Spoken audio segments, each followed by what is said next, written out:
such a delight to be here. You may have Googled me already. I talk on something which is important to all of us, which is I talk on money. How many people here want to become rich? Yes, good. Okay, so what I want to tell you is why it is good to be rich and how you should get there. This is not a get rich quick talk. I am not going to give you stock tips or crypto tips. I'm not promising you instant wealth. I'm talking of an approach to wealth and a very long-term foundation of building financial stability and wealth. But before I get to that, I want to warn you about something that my generation will try and transmit to you. My generation, we grew up in the 70s. India was a socialist country. There is no blemish on earth worse than lived socialism. You have to ask people of my generation how we had nothing. There was only a distribution of poverty. So anyone who's promising you socialism is promising you distribution of poverty. You have to be very careful about these socialist promises. I have lived through it. You don't want that life. We have a poverty mindset, my generation, because we grew up with the memory of a country which has been poor for generations. So we all know the history of India, rich nation, subsequent attacks on the country, 2 waves of colonization, impoverishment. You know, when a generation, when a people have no hope of ever becoming rich, they put poverty on a pedestal. They make it a moral good to be poor. Have we not heard the filthy rich? Do we say that? Filthy rich. Haath ka mail. Where is this coming from? It's coming from that memory, generational memory, that we can never ever hope to be rich. Therefore, we put poverty on a pedestal. Your generation has been born in a different country, in a different time in the life of this country. You are with an abundance mindset. So the message is, don't let anybody tell you that money is bad.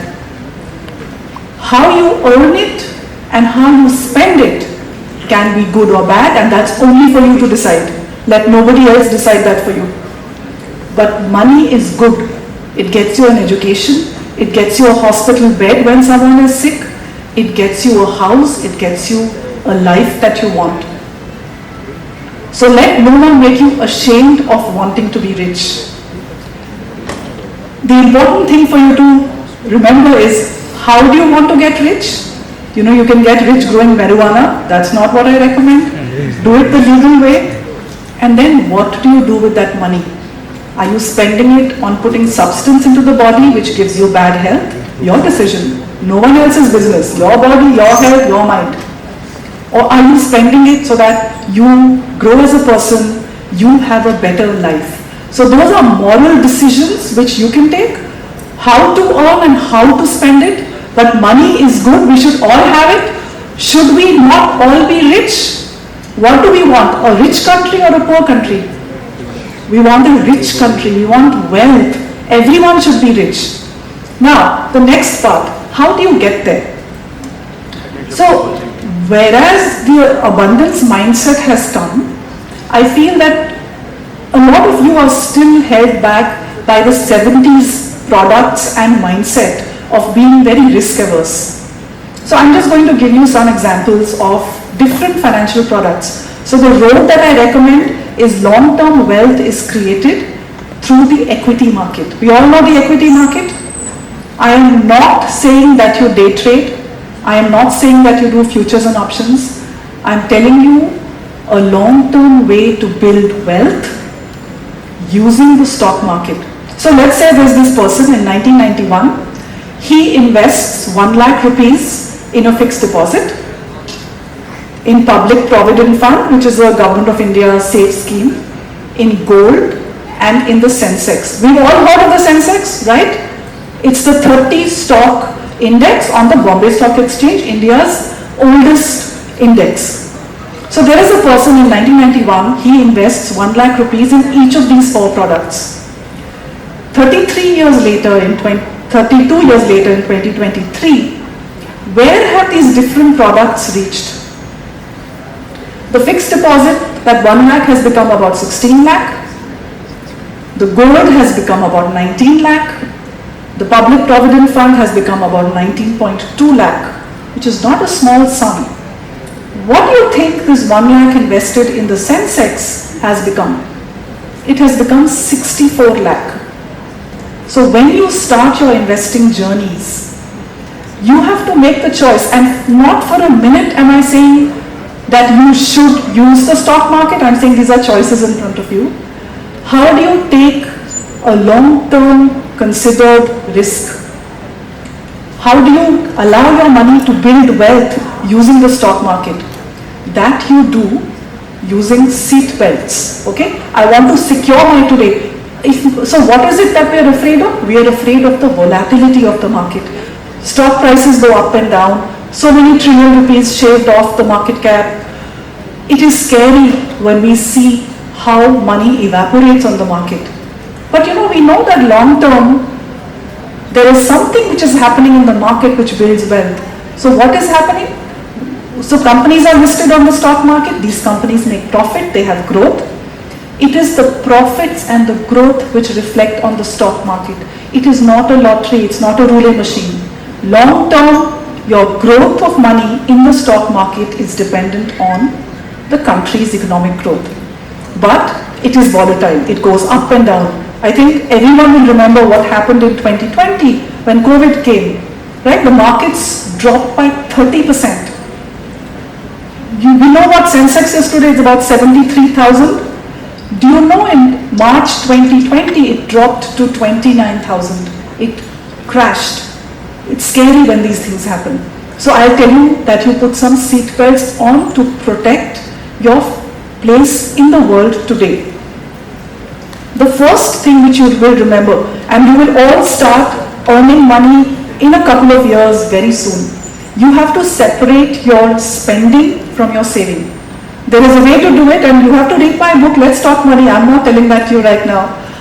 You have to separate your spending from your saving. That's your first seat belt, because if you target your spending before your saving before you spend, you are already ahead. If you are simply putting aside the money that you have decided to save before you spend it, you're already ahead. So that's your first seat belt. That you are first saving, you are separating your savings money from your spending money. Your second seat belt, you build an emergency fund. What are we afraid of when markets go up and down? What if I needed the money right now? That's what we think, no?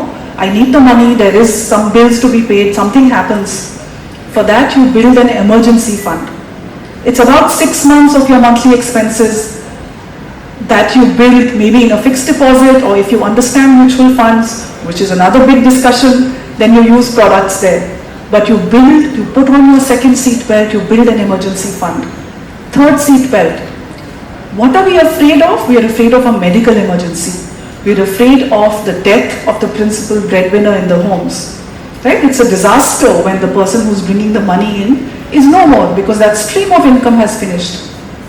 So then you use products like medical insurance and life insurance. Mark these things. As you go through life, you will understand the depth of it. Right now you're just understanding the big building blocks.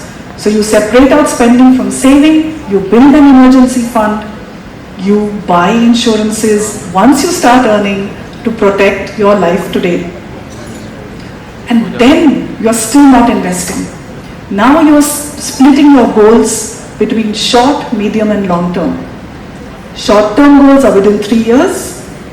You don't invest a rupee in equity, nothing in the stock market for your short-term goals.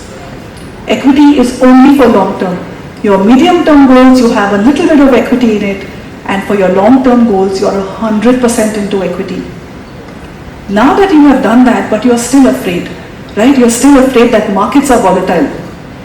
And I'm giving you 30-year data. It's grown at an average annual rate of about 12%. But what about the volatility of the market? How do you deal with that? So I'm going to give you an example of India's unluckiest investor. she has been the unluckiest investor for 30 years. What has she done? So we all know that there is a Sensex. Every year there will be one day in which the Sensex is at the highest point. Is that correct? There will be one day in the year. For that year, the Sensex is at its highest point, after which it falls, before which it was lower. This person invests in the market, in the Sensex, every year when the market is at its highest. So she does it in year 1, market falls. She does it in year 2, market falls. She does it in year 3, market falls. For 30 years, she's the unluckiest investor, and she's been putting in 1 lakh. She's also, very consistent. No matter if I'm unlucky, I will still go on. 30 years she's put in 30 lakh. What do you think after 30 years her amount has grown to? 30 years, unluckiest investor. In 30 years, it's grown to 2.3 crore. Okay? India's unluckiest investor with a 30-year investing horizon, investing at the peak of the market every year. But the peak of the market of this year will not be the peak of the market the next year, because markets over time go up. So the unluckiest investor is sitting on 2.3 crore, simply investing in what is called an index fund. Write it down, Google it. That is your first product. Your day trading, your futures and options, crypto, these are not your first products. Your first long-term products are something called index funds on the Sensex and Nifty 50. What gives me the confidence of saying that this is your next 30 years. We've had our 30 years. My generation has had our 30 years. The whole drama is of these 30 years of studying, getting an education, marriage, children, assets, home, car, then retirement. We have had our 30 years. This is your 30 years. What gives me the confidence to say that markets will do well? Because India is on a growth path. My generations benefited. I joined the workforce in 1991 because of the 91 reforms. It was a giant wave which lifted all the boats of people who were ready to take the jobs which were there. I have seen structural reform in the economy. I have been a business reporter for my entire life, money and personal finance. The sort of reform that I have seen in the last 10 years, GST, IBC, the cleanup of the bank balance sheets, there is the sort of deep reform which has happened. This is the level 2 reforms. So a giant wave of growth is coming in the next 10 years for all of you to benefit from. We benefited in terms of both income and growth of our money. Your generation has your 30 years ahead of you, because when an economy grows, who grows? It is the companies, right? The companies have employees. The employees get opportunities. There is a startup network.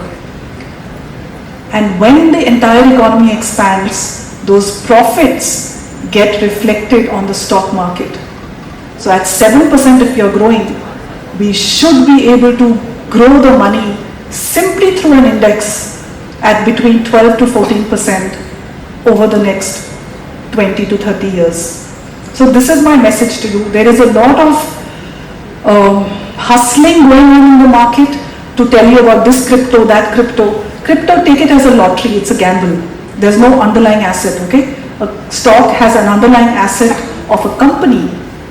A debt product, a bond, has an underlying asset which is a borrower and a lender. There's some economic activity going on. In a crypto, there is no underlying, okay? It is a digital token. So if the itch is too much, out of 100 rupees invested, take 5 rupees and play a lottery game with it.